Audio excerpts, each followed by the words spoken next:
Hey guys, welcome back to Take on Tottenham. My name is Ben, and this is my take on Tottenham. And full-time result: West Ham 2, Tottenham 1. And a little bit of info. It's my birthday today, so I knew Spurs wouldn't oblige me with a win to, go with my birthday. But yeah, it is what it is. It's not shocking, but we still are surprised every week by how bad the defending is. But we'll get into it. I think it was very much a game of two halves. West Ham dominated the first half. Spurs were very lacklustre. Obviously they came out flying in the second half, got the second goal. I don't think there was any doubts about that. I don't think anyone can complain about the decision. I know it went to VAR, but it was quite clearly an absolutely fine goal. So, it's just Spurs, same old Spurs, same old mistakes. That's kind of what I've got written down, really. I think, as Spurs got better in the second half, for sure. Ironically, once they went 2-0 down, they started attacking a bit more.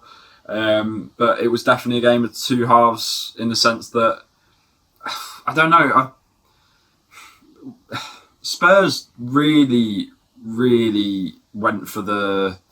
they were really trying to go for the equaliser. They came really close. Obviously, Sonny inadvertently hitting the post with that deflection late on. I felt like Spurs might have just deserved a point, but not by much. I still think West Ham were the better team in the match. But I think they got to 2-0 and then sort of took their foot off the pedal, allowed Spurs to get back in the game. Obviously, Lucas got his goal, and Spurs just pushed on from then and just unfortunately couldn't find the winner. It was a bit of positivity in what was a predominantly negative display, but we'll get into that. So first half, like I said, absolutely poor. West Ham dominated. It was a poor goal to concede. Dyer, and it was just a massive cock up between Dyer, Tanganga, and Lloris. And Lloris has been seeing quite a few errors recently, and even in the second half, when we were peppering West Ham's goal towards the end, they cleared the ball up. Lloris went to hit it, and it was just a weird slice off his boot, and it nearly let him in for a goal to make it 3-1. Luckily, I think Ndombele was back and was able to cover up, but it was really poor again from Lloris. In these situations, you need your goalkeeper to be commanding, to be shouting. And I just don't feel like there was any communication there. There was no communication. Dyer and Tanganga were looking at each other like, what were you doing? What were you doing? Sort of thing. And then Lloris as well. It sums Spurs defence up really in a nutshell. And I've got to say, it's another defensive mistake. Now I know every goal that the Spurs concede, not every goal is a defensive mistake. But when you give teams the initiative, when you allow teams easy goals, it can have effects on the match. So, for instance, we give West Ham a very early lead today, 4 minutes in, due to another defensive mistake, and it sets the precedent then for the game.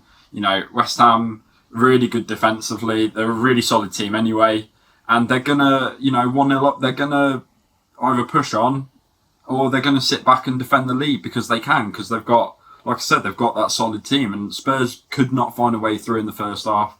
To try and equalise it all. Obviously, then they come out second half and just whammy Spurs, really early on, same as they did in the first half, and then it's kind of mission impossible from there, and it's just really frustrating, and like I said, it's just avoidable because it's just down to our it's an error from us and a mistake from us that's given them the advantage. And I've done a list during half time because it was such a poor half. During half time, I was looking at a load of matches that we've been playing for like last month or two, to look at the mistakes. I've literally written them down. There's virtually a mistake every game. Like I said, not every goal is a mistake, but there's a lot of mistakes that kind of count towards the match going kaput for Spurs. Most notably, here we go. So today, West Ham, Dyer, Tanganga, Lloris at fault. The Man City game, which was horrendous for our defence. I mean, don't want to revisit it, but Højbjerg and Sanchez, Højbjerg giving away the penalty, stupid penalty. Sanchez getting absolutely put into retirement by Gundogan. the Everton FA Cup game, Winks literally came on for 5 minutes, gave the ball away. We conceded 5-4. Højbjerg giving away a silly penalty. Lloris letting easy goals into, I think Calvert-Lewin took a shot and he just parried it into the goal.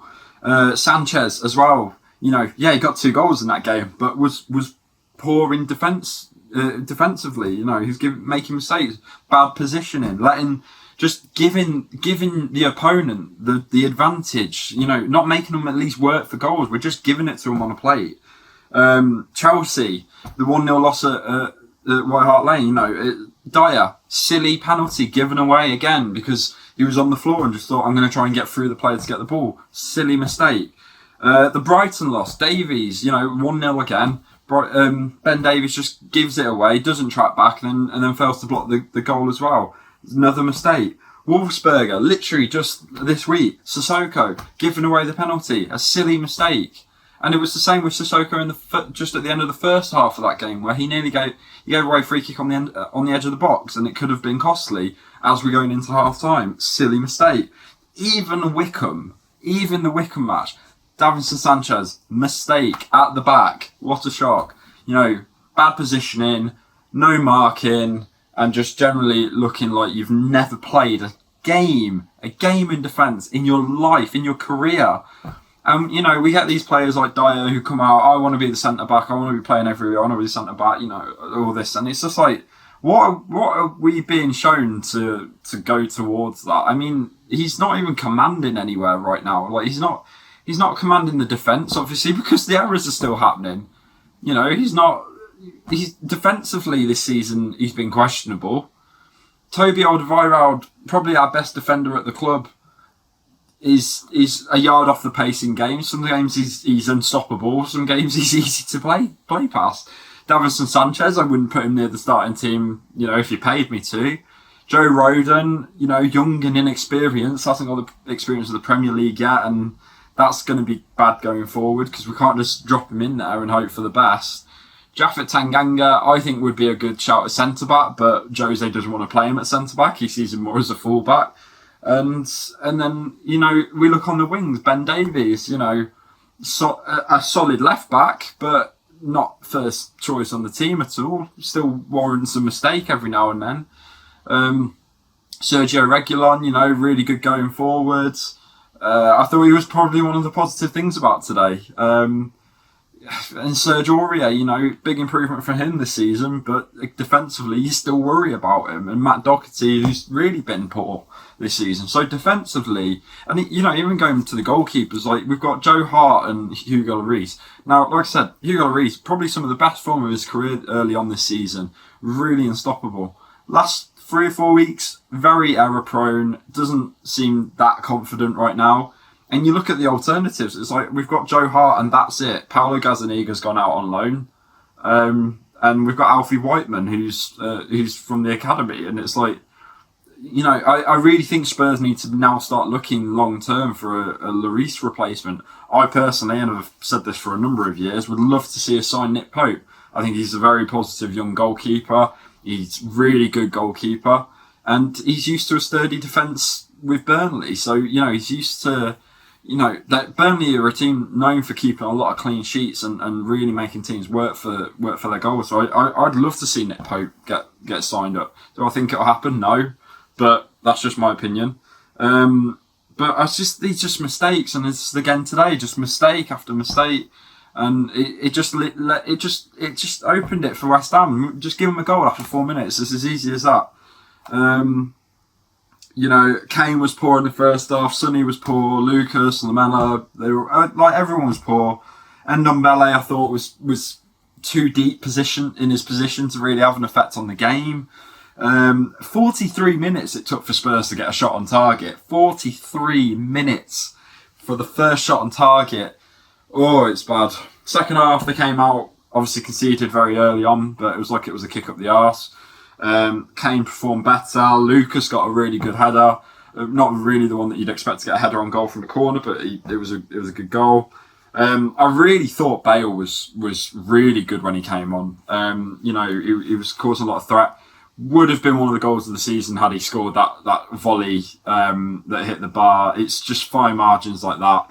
You know, it is how it is. You can always look at it. If we hadn't gifted them the first goal, it could have been 1-1. You know, it's all hindsight sort of thing. But Bale, I thought, was excellent when he came on. Probably the best sub we made, I think, because we bought Doherty. I didn't really know Doherty was really on the pitch, if I'm honest. And I thought Dele came on with 15 minutes left. Not too much to really impact the game too much. A couple of times I found him in really promising positions. Bit of a nonchalant sort of pass. Maybe it was a bit of rustiness. I don't know. He was getting into some really good positions, but there just seemed to be not that killer instinct there when he was there in the moment. He sort of just, like I said, sort of a bit of a nonchalant pass off to the side, and West Ham managed to clear the lines. I thought Sonny had a poor game. He blasted an effort, wide. No, he went over. He just absolutely lashed it in effort in injury time. It just went flying over. Really frustrating. And he's, like I said, it's just been poor last couple of weeks. Can't lie. He's been a really good player this season, but he has been poor the last couple of weeks.